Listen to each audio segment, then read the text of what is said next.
अस्सलाम वालेकुम, मैं वन टीवी के साथ मैं हूं साद अकरम। शामिल करेंगे news headlines. Lieutenant general retired Faiz Hamid को चार्जशीट कर दिया गया। फैज हमीद के खिलाफ फील्ड जनरल कोर्ट मार्शल की कार्रवाई। फैज हमीद ने ऑफिशियल सीक्रेट एक्ट के खिलाफ रियासत के तहफ़्फ़ुज़ और मफाद को नुकसान पहुंचाने का इल्जाम।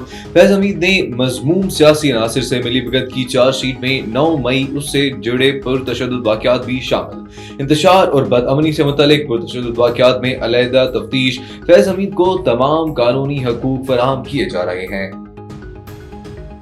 फैज हमीद के खिलाफ कार्रवाई सबके लिए सबक है। बानी पीटीआई इमरान खान, अहलिया और हवारियों तक शिकंजा जाएगा। सिविल नाफरमानी की कॉल, फैज हमीद को बचाने की कोशिश। सिविल नाफरमानी के गुब्बारे से हवा निकल चुकी है। फैसल वावडा की प्रेस कॉन्फ्रेंस बोले, ट्रायल से मुल्क में अमन व अमान कायम होगा। 9 मई और 26 नवंबर को एहतजाज नहीं, बगावत की दलाल चौधरी।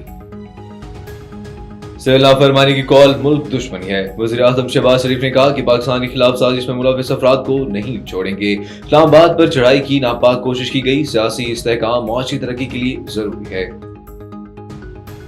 पीटीआई वज़रा ने सिविल नाफरमानी की कॉल का बाइकआउट कर दिया। पीटीआई मुश्किलात और तकसीम का शिकार है। अता तारड़ की प्रेस कॉन्फ्रेंस, बोले पीटीआई मुल्क में अनारकी चाहती है। पूरे पाकिस्तान में रेडियो पेंशनर्स ने पेंशन की अदायगी में ताखीर और दीगर वाजबात की अदम अदायगी के खिलाफ एहतजाज किया।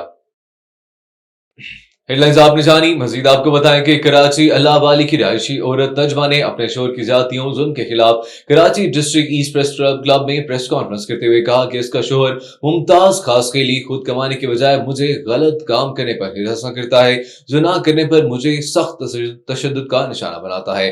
मेरी 4 साल बेटी को अपने साथ लेकर गाँव चला गया है। नजमा ने मजीद बताया कि अपने शोहर के जुल्म से तंग आ चुकी है। उसने अपने भाइयों खैर मोहम्मद, मीर मोहम्मद, नूर मोहम्मद और दीगर को भी अपने शोहर मुमताज खासकेली के जुल्म की शिकायत की है, लेकिन वो कोई बात सुनने को तैयार नहीं है। पानी का मसला बहुत संगीन है। सूबों की मर्जी के बगैर दरिया सिंध के पानी के बारे में आईनी और कानूनी तौर पर कोई फैसला नहीं किया जा सकता।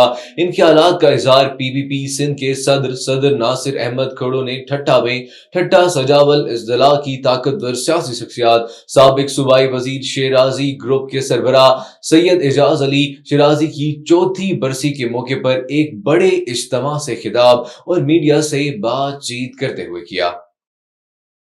न्यूज स्टूडियो से फिलहाल इतना ही। मजीद न्यूज और अपडेट्स के लिए देखते रहिए A1 टीवी। A1 टीवी, सब पे नजर, अंदर की खबर।